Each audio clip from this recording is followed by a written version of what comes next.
everyone, it's Sharonda from Payroll Waits, and today I'm going to be reviewing Atlanta.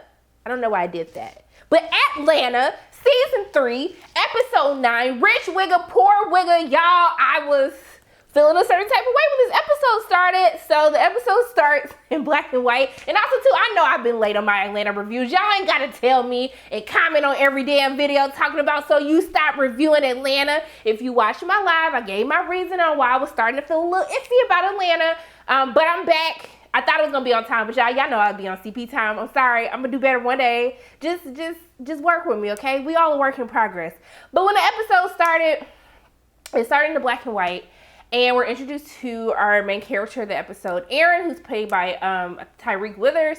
And you know, at first when I was like hearing the voice, I was like, okay, some black kids, they playing video games, they talking smack, because everybody be talking smack like this, playing their little games. And then I start seeing the Funko Pops, which that's okay, because I got a whole bunch of Funko Pops. But then I saw the picture of the group of white friends, and then I saw the Post Malone pic, and then what really sent me over the deep end was when I saw the Logan Paul comedy tour, the 2016 comedy tour t-shirt. I started sweating, y'all. I was like, wait a minute, what's happening? What's happening here? And then when I see Aaron, I was like, wait a minute.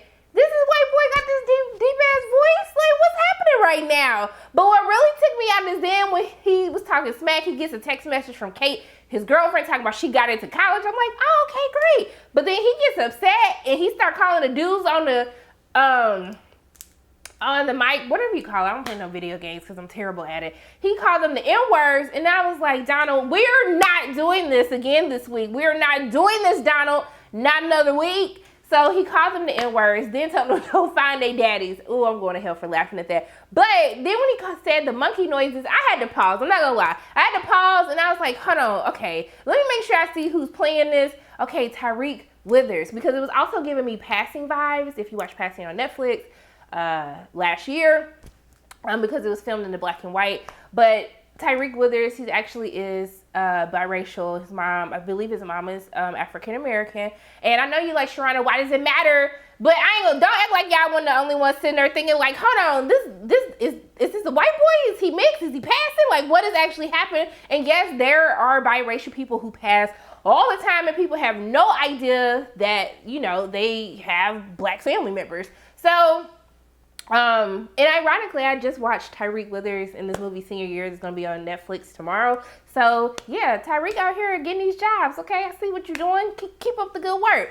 So, after I had to do the research to understand that Tyreek okay in my book, y'all. So, I was able to continue on into the episode. I know you was like, Sharonda, why did we do this whole detour? But don't act like y'all weren't thinking the same things, okay? Don't act like I'm the only one sitting here wondering what was happening. So, we see that we cut to him, you know, on the way to school. His dad is black, and they're listening to this story about this kid who was killed at Lenox Mall because they were at like a you know, one of those like checkpoints, and the kid was reaching for his phone. They thought that he was reaching for a gun and shot and killed him.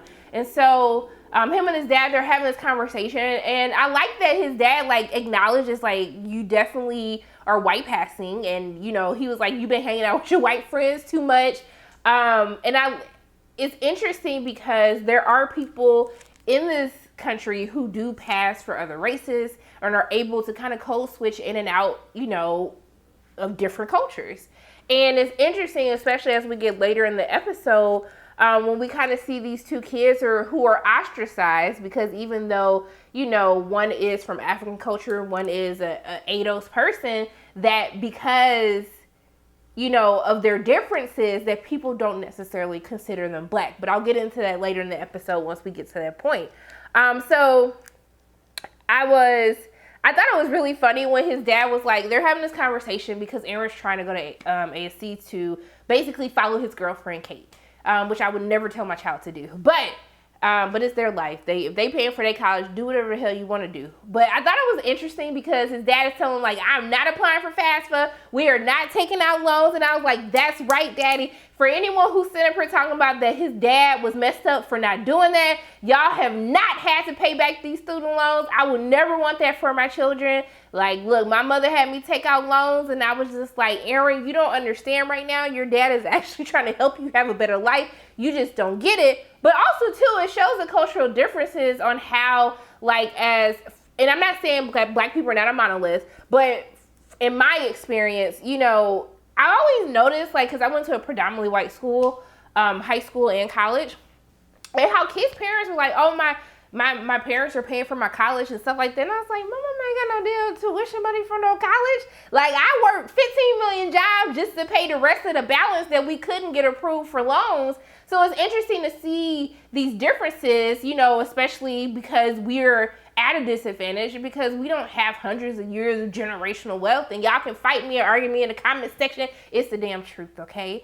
But I like that they're having this conversation because it just sheds more light into, you know, how it is. Like, we all might go to the same school, but that doesn't mean that we come from the same, like, cultural backgrounds, socioeconomical backgrounds. Like, you just don't know. And, like, as kids, we don't necessarily think about, like, oh, like, so-and-so might not have money to be able to afford to go to college because that's not my experience.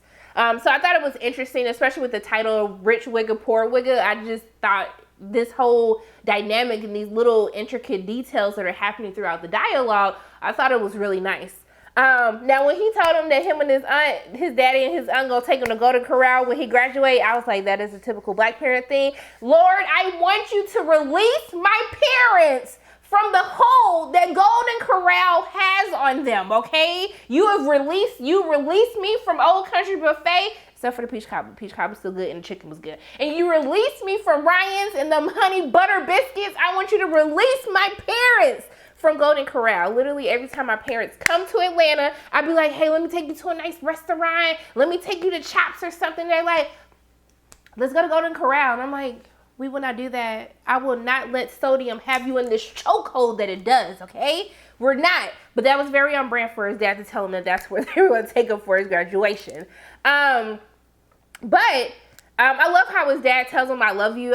Those little things of, like, men telling their sons, like, I love you. I just thought that was a big deal. It has nothing to do with the plot, but I just thought that it was really nice that they actually had that in there. But we see that, you know, the school that he goes to is Stonewall Jackson High School, which I know during this whole racial awakening that we went through during the pandemic. I know it was a school in Manassas, Virginia named Stonewall, and they had them change their name. I think they changed it to Unity High. And so we see that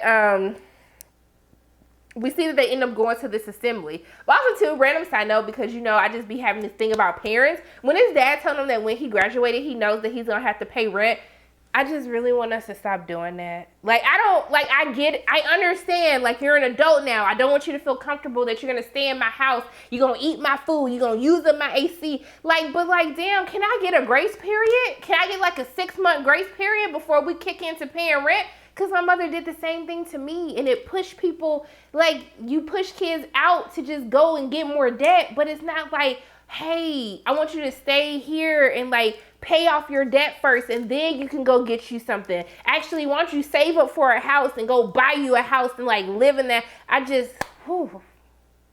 trying to heal, y'all. I'm trying to heal, but there was just little things in here that parents be doing that just don't be making sense for me. But we get into the assembly, okay? So they call this emergency assembly, and we're introduced Kevin Samuels, rest in peace. Kevin Samuels was actually a guest star on this episode, and in this episode, his name is Robert Shea Lee, and he is one of the heirs to the pink oil hair moisturizer. As soon as they said that, don't act like y'all couldn't smell that pink bottle, that pink lotion that they used to put in my hair. Don't know if it was doing anything, but hey, he said he was helping people's scalps get oily, okay? He was making sure that your hair wasn't dry, that your hair had moisture, okay? That it had moisture, it had a shine, it had a glow. But he ends up saying that that he's going to donate $1 million to the school. And George Wallace being a part of, like, his little crew with this little tracksuit that he had on, the fact that he was, like, doing the that's right, like, doing the extra ad-lib while Robert Lee was doing this speech, it was sending me the entire time. On top of the music, the Mac Daddy music they had him walk out to, I was dying laughing. I was just like, why did y'all do this? I don't understand. But he tells him that, hey, he's going to donate $1 million. He's going to change the name to Robert S. Lee High School, which is even more ironic because I was just like, I was just like, isn't Robert Lee like one of the Confederate like generals or something? Yeah, like Robert Lee was a Confederate general, even though it was Robert E. Lee, but still the whole Robert S. Lee, I still just thought it was weird. But he tells him that not only is he going to donate $1 million to the school, but also he is going to pay for all of the seniors' college tuitions. Everyone goes crazy, and then he leans in and he says, that are black. And I was like, oh! Then it got quiet, then the black people started cheering. I was like, okay, black kids, finally. But then he tells all the black people to have them meet him in the auditorium at 4 p.m. So this starts the whole conversation. Clearly the white people are upset. They're having these conversations talking about, I can't believe black kids already go to school for free. And I said, bitch, who said that? Who said that? Who said that we go to school for free? Because we don't. I sure did it, unless you just go to a public school. And then they were talking about we should sue them for discrimination, like in racism. That's what the black people did in the 50s. And I was like, baby, I think that's revisionist history right there. I don't think that's how everything happened. But then when they were like, I don't understand why they need a tuition anyway. They're just going to go to school for the year and go to the NBA, which is like, this is something I was having a conversation for like another movie we were doing interviews for called Emergency, which kind of touches on this in the movie about how like, well, you know when you go to a PWI, like predominantly white institution, and they automatically assume like, oh, are you here on like a basketball scholarship or a track scholarship? Like, no, I'm here because I have a brain like you do and I'm smart and I just got into school because I took my ACT and I got a good score and just, I'm here for academics, ho. I'm smart, ho. Like, it doesn't mean that I have to be an athlete or that even athletes are actually smart. It's just, okay, if I just got to play this sport for 4 years and get a full ride, then how I'm going to take the full ride? Like, I don't... But this is how people really think. Like, as much as people are, like, you're laughing when they're saying all these things, like, this is really how society thinks about us. So, it's just crazy. And then them getting upset because the black people are, like, celebrating and getting excited, not understanding their own privilege on why it's not even that big of a deal whether or not somebody pays for their school or not. It doesn't change their life. And so... Aaron's feeling uncomfortable because at this point I'm like, oh, like you didn't tell the white people don't know that your daddy black. Like, they don't know. And I was like, how you keep this a secret, sir? So we see he makes him an excuse because he's trying to go to the gym at 4 p.m. And then he realizes that you have to audition because according to Robert Shea Lee, which I thought was really interesting. It is a good point. Just because you're ADOS doesn't necessarily mean you're black. And I know I'm going to get a lot of flack for that, but I'm just keeping it real. And if you don't know what ADOS is, American Descendants of Slavery, that it doesn't mean that equates to you being black, that you understand like black culture. And that's a real thing. I don't think that's anything rude to say. It's just the honest to God truth. But when they were showing these non-black kids, like they were showing like the one dude, he tried to learn how to do gang signs and like how to do a crip walk or something. And then you see they getting their hair braided. The one dude, he had on a damn do-rag. Then the one dude brushing his hair. I was just like, but when they started singing, if I ever fall in love, not the shy version, but the Boys and Men version, I was like, okay, y'all got pipes. But I'm just saying, why are they doing all of this? But hell, I'll do what I could do. If they gonna pay for my tuition, baby, what you need me to do? Because I'm finna do it. So, first of all, did they call him Redbone? That's like Redbone in the back. Come on. So he goes in, and so, it's I don't even know George Wallace's character's name, but it's him, Kevin Samuels, and I forgot the third person. I know y'all gonna curse me out and tell me in the comment section below. Go ahead, do your thing like you always do. But baby, when they said, also too, the dude in the do-rag did ask him for a wave check, and I fell out. But when they came in and basically called him a hot yellow N-word, I said, you know what? I cannot do this. So they told him, they was like, what's your name? He was like, Aaron. That's like, Aaron, I mean, that could be black. That sounds a little black. It's in the Bible. But when they started saying that they were going to ask him questions to test his blackness, and the first question that they asked him was how many, when they said name 6 things that mix with Hennessy, I was dead. I said not 6 things that mix with Hennessy. I think he said Coke. And he said rum. He's like, ooh, rum. I'm about to try that. And I was like, do you want to die? Rum and Hennessy? What?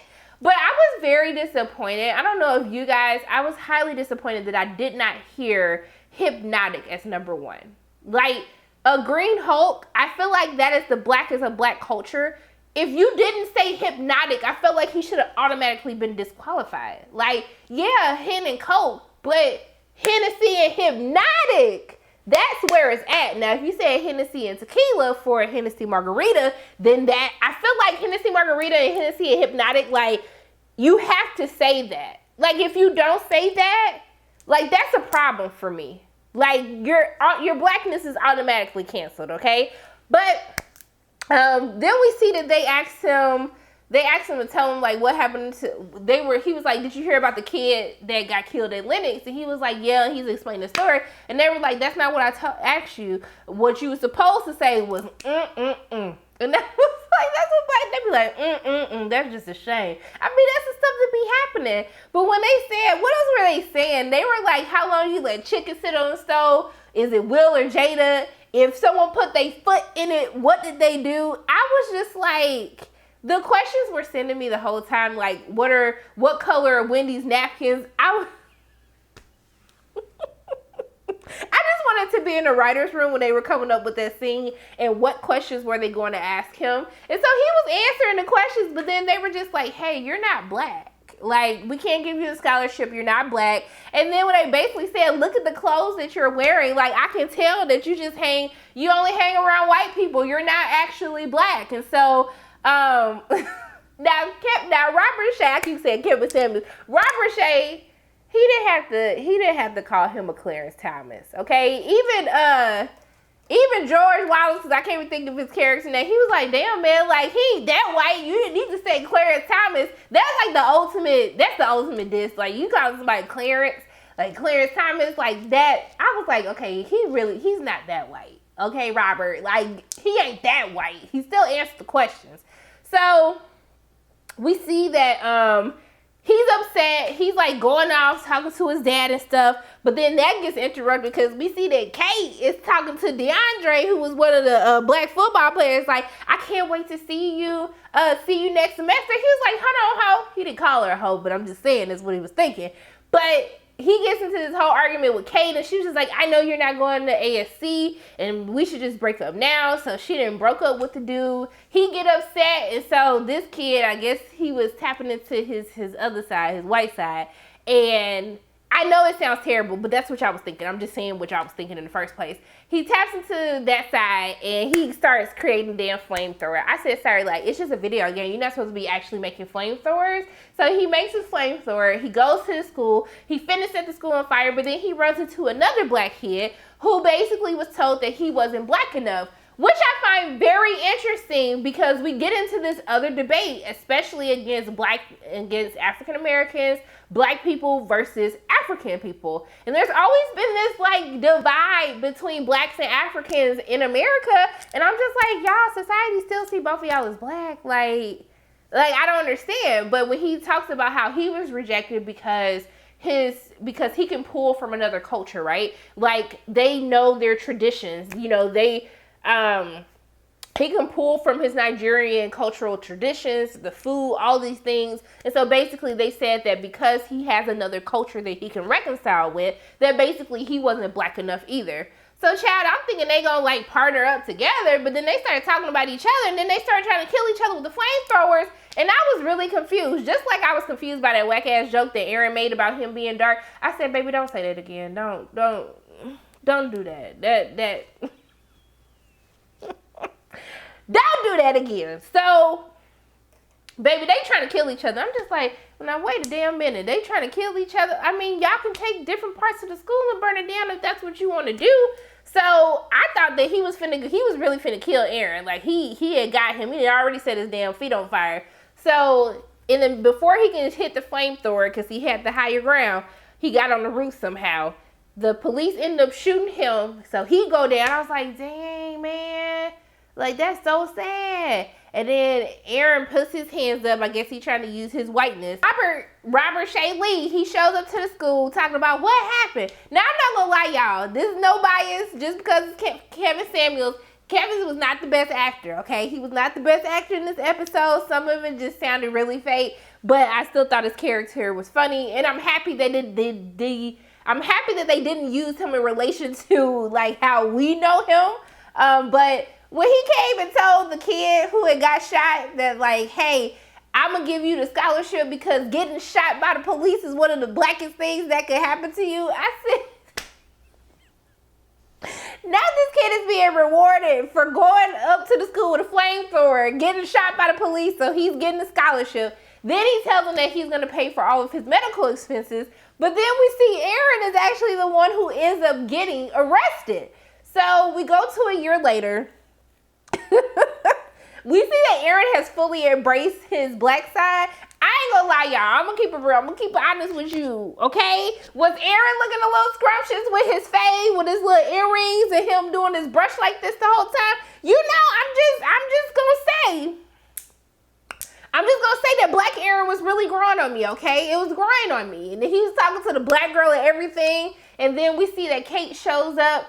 And she was like, hey, Aaron. And then he was like, hey, give me a minute. He looked like he didn't even know her. So when he's done talking to the black girls, I'm like, hey, like, tell old dude you can use my discount and stuff. I was like, he got to, like, swag to him, all this stuff. I was like, okay, Aaron. And then he ends up talking to Kate. And they just have, like, this awkward conversation. But then he was like, hey, Kate. And then he's like, I've never been more attracted to you in my life. And then then basically the episode ends up going off. But I like this episode. I like that they talk about, you know, being white passing, like, which I'm starting to see a lot of. And I'm starting to see how companies actually hire people. That's a whole different story for another day. But I like how I really love how they address like the cultural differences, especially, you know, with those who are African and how they're not considered to be black, even though how society still sees us as black.